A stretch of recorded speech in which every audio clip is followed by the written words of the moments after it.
So can you give me an update on the officer's condition?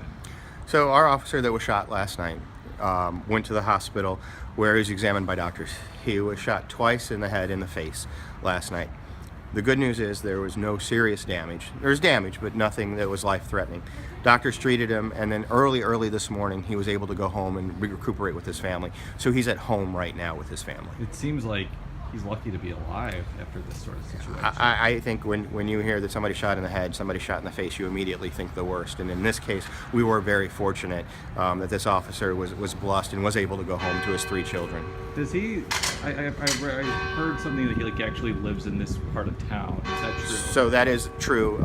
This park and this church are very close to him. So it was a big deal tonight that this assembly, these hundreds of, if not thousands of people that came together, wanted to do it here in his neighborhood to show him their support. What do you think of the response so far? Because in the last couple of years, there's been lots of different responses to police. It seems like in this part of town, police are pretty well supported. What's kind of I think what we saw tonight and what we saw with the shooting of the St. Louis County officer earlier in October is that the vast majority of the community supports their police officers. They might be a silent majority sometimes, but the vast majority. What we see reported, what we see in the media a lot of times are individuals that are upset with the law enforcement and really want to get their point across, but the vast majority of the community, whether we're in South St. Louis, the Central Corridor, or North St. Louis, support their police officers. And are you pretty sure that the person that you shot, not you personally, but the police officer shot and killed yesterday was the person that shot this police officer? What I know is all of the information was pointing towards him.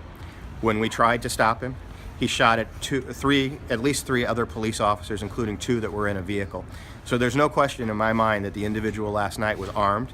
He was armed with a semi-automatic pistol that had a 30-round extended magazine in it. The serial number had been scraped off of that gun. And when police officers approached him, like you or I would stop to talk to the officers, he ran, turned, and fired at them. So I believe we have the right individual. The reason this particular shooting made national news is there were several other instances where a police officer was shot around the country. There were 4 other incidents yesterday: Sanibel, San Antonio, near Liberty, Missouri, and here in St. Louis. So what it does is it accents how dangerous the job is. And these are the men and women that you and I asked to go out and keep our streets safe.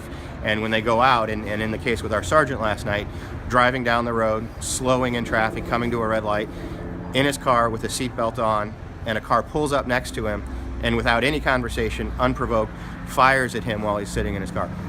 That has to stop. We have to be better as a society, and when it does happen, I think you and me and every police officer wants to go find that individual. That's what we did last night. When we tried to take him into custody, he again shot at police officers.